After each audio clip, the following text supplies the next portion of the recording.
بسم الله الرحمن الرحيم الحمد لله رب العالمين والصلاة والسلام على سيد المرسلين وخاتم النبيين سيدنا ومولانا محمد وعلى آله وأصحابه وأهل بيته وذرياته ومن دعا بدعوته واستنى بسنته إلى يوم الدين. أما بعد.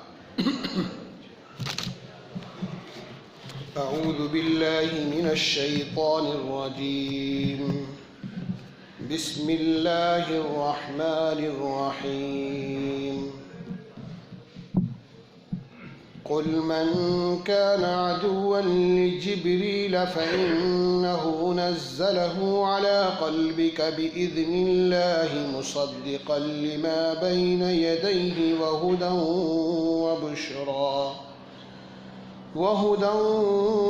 وبشرى للمؤمنين. من كان عدوا لله وملائكته ورسله وجبريل وميكال فإن الله عدو للكافرين. ولقد أنزلنا إليك آيات بينات وما يكفر بها إلا الفاسقون. أوكلما عاهدوا عهدا نبذه فريق منهم بل أكثرهم لا يؤمنون. ولما جاءهم رسول من عند الله مصدق لما معهم نبذ فريق من الذين أوتوا الكتاب كتاب الله وراء ظهورهم كأنهم لا يعلمون. صدق اللہ العظیم. شروع کرتا ہوں اللہ کے نام سے جو بڑے مہربان نہایت رحم فرمانے والے.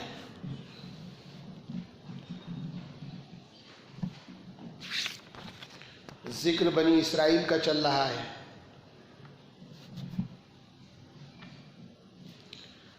اللہ نے جو ان پر انعامات کیے ان کا بھی ذکر آیا. انہوں نے جن معاہدوں کو توڑا اس کا بھی ذکر آیا. اب پھر بنی اسرائیل کے اسی طرح کی عہد شکنیوں کا ذکر فرما رہے ہیں.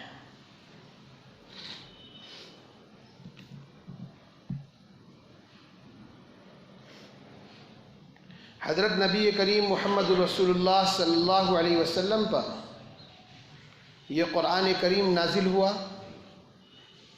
اللہ تعالیٰ نے اپنے مقدس فرشتے، برگزیدہ فرشتوں کے سردار حضرت جبرائیل علیہ السلام کے ذریعے سے یہ قرآن اپنے حبیب حضرت محمد رسول اللہ صلی اللہ علیہ وسلم پر نازل فرمایا.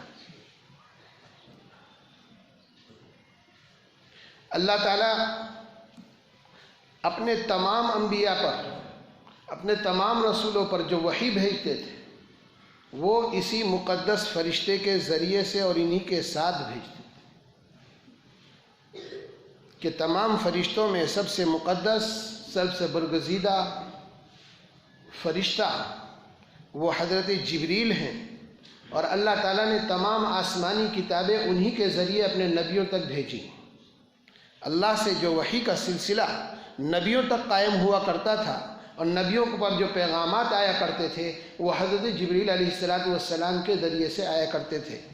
انہی کو اللہ نے اپنا سفیر بنایا اور انہی کے واسطے سے نبیوں پر وحی نازل کی، آسمانی صحیفے اور آسمانی کتابیں اتاری. وجہ یہ ہے کہ انسان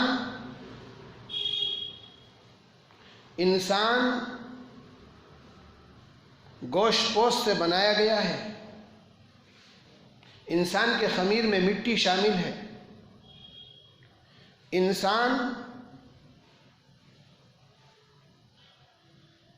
انسان کے قوات انسان کی صلاحیت اللہ نے بہت محدود رکھی۔ انسان کے اندر براہ راست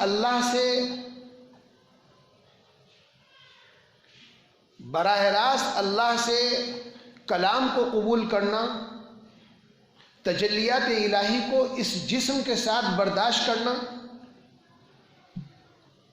کہ اللہ کی تجلی، اللہ کے نور کی تجلی اتنی طاقتور ہوتی ہے کہ اس جسم کے اندر اس کو برداشت کرنے کی، اس کا تحمل کرنے کی صلاحیت نہیں ہے۔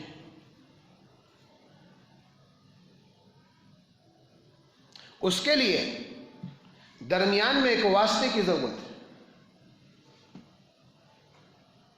وہ واسطہ نورانی واسطہ ہونا چاہیے جو اللہ کے نور سے لے اور پھر نبی کے قلب پر اس کو اسی طرح اتار دے جس طرح اللہ نے بھیجا ہے۔ اس کے لیے اللہ نے فرشتوں کو بنایا، اور فرشتوں میں بھی سب سے مقدس فرشتہ جبریل اسی کام کے لیے پیدا کیا گیا کہ وہ اللہ کی تعلیمات کو، اللہ کے پیغامات کو، اللہ کی وحی کو انسانوں تک پہنچائے۔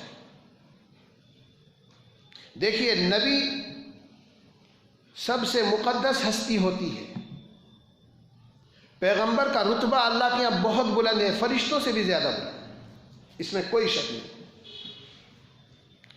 پیغمبر اور انبیاء انسان ہی ہوتے ہیں، تمام تر اپنے تقدس کے باوجود، اپنی تمام تر عظمتوں کے باوجود نبی انسان ہی ہوتا ہے، بشر ہی ہوتا ہے، اور بشر کے جسم کے اندر جتنی صلاحیت ہے اللہ اس کے اعتبار ہی سے اس سے کام لیتے ہیں۔ کسی انسان پر، کسی بشر پر اس کی صلاحیت سے زیادہ، اس کے تحمل سے زیادہ اللہ بوجھ نہیں ڈالتے۔ تو نبی بھی معصوم ہیں، ان سے غلطی اور خطا نہیں ہو سکتی، ہمارا عقیدہ ہے۔ اور انبیاء، تمام انبیاء، تمام پیغمبر، حضرت آدم سے لے کر حضرت محمد رسول اللہ صلی اللہ علیہ وسلم تک، ہمارا عقیدہ ہے سب معصوم تھے اور اللہ کی تمام مخلوق میں سب سے مقدس، کہ فرشتوں کو بھی وہ تقدس حاصل نہیں، لیکن اس کے باوجود اللہ کی تجلیات کو برداشت کر لینا اور اس کا تحمل کر لینا، براہ راست اللہ سے تعلیم لے لینا، یہ انسان اور بشر کے جسم کی صلاحیت سے باہر کی چیز، کہ نبی بشر ہوتے ہیں اور بشری تقاضے وہ بھی پورے کرتے ہیں۔ اسی لیے اللہ تعالیٰ نے ایک نورانی مخلوق بنائی، فرشتے، اور ان نورانی مخلوق میں بھی سب سے زیادہ امین اور مقدس فرشتہ حضرت جبرائیل علیہ السلام، ان کا انتخاب کیا اپنی رسالت، اپنے پیغامات کو نبیوں تک پہنچانے کے۔ چنانچہ حضرت جبرائیل علیہ السلام ہی یہ وہ واحد مقدس فرشتہ ہے جو اللہ کی تمام رسالتوں کو، اللہ کی تمام پیغامات کو نبیوں تک ہمیشہ لے کر آتے رہے، اور آخری نبی حضرت محمد رسول اللہ صلی اللہ علیہ وسلم پر بھی شریعت اور شریعت کے متعلق پیغامات اور احکامات اللہ کی طرف سے وہی لے کر آئے ہیں۔ اور یہ پورا قرآن کریم، اس کتاب الہی کو بھی اللہ کی ذات سے لے کر حضرت محمد رسول اللہ صلی اللہ علیہ وسلم تک پہنچانے والے یہی حضرت جبریل علیہ السلام۔ اب اس وضاحت کے بعد آگے میں یہ عرض کرتا ہوں جو حضرات مفسرین نے لکھا ہے کہ یہودی قوم جو تھی، بنی اسرائیل کے لوگ جو تھے، حضرت موسیٰ علیہ السلام کے ماننے والے، ان کی قوم کے لوگ، جن کا تذکرہ چوتھے رکوع سے چلتا آ رہا ہے اور ہر ہفتے اس کی تفصیل بیان ہوتی ہے۔ یہ بنی اسرائیل کے لوگ جو تھے،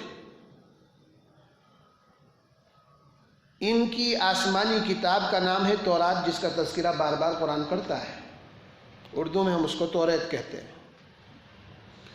توریت بھی حضرت جبرائیل علیہ السلام کے ذریعے ہی اللہ تعالیٰ نے حضرت موسیٰ پر نازل فرمائی۔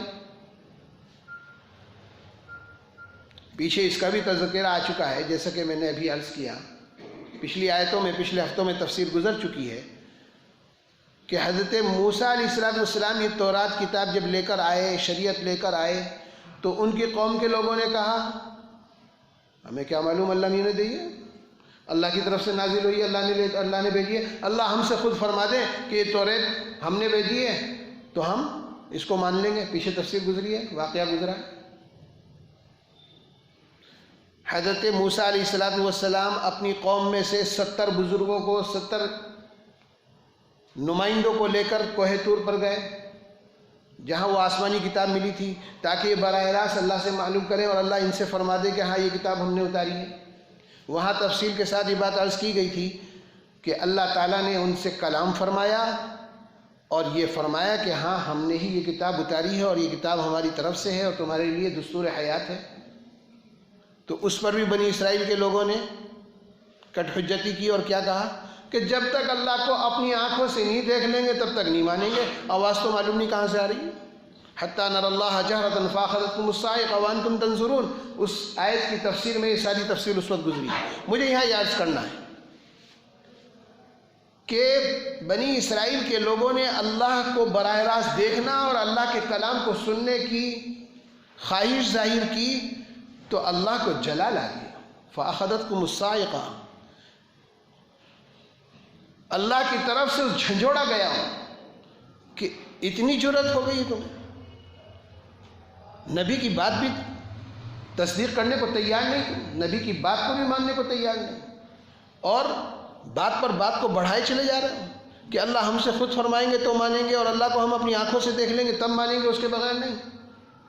اب وہاں اللہ نے ایک بجلی بھیجی، جو بجلی چمکی تو ایسی کڑکی اور ایسی چمکی کہ یہ 70 کے 70 لوگ وہیں فنا ہو گئے، ختم ہو گئے، تاب نہیں لا سکے۔ تو اللہ کی تجلی کو برداشت کرنا اس بشر انسانی اور اس جنس میں انسانی کے اندر اس کی صلاحیت اللہ نے نہیں رکھی ہے، یہ انسان کی بشری صلاحیت کے خلاف ہے۔ اس لیے اللہ نے نورانی فرشتے بنائے ہیں اس کام کے لیے، وہ ہمیشہ سے اللہ کے پیغامات کو انبیاء تک لے کر آتے رہے۔ عرض یہ کرنا تھا کہ بنی اسرائیل کے لوگوں نے ان کی جو آسمانی کتاب حضرت موسیٰ پر نازل ہوئی تھی توریت، اس کے اندر ایک فرشتے کا ذکر بار بار آیا ہے،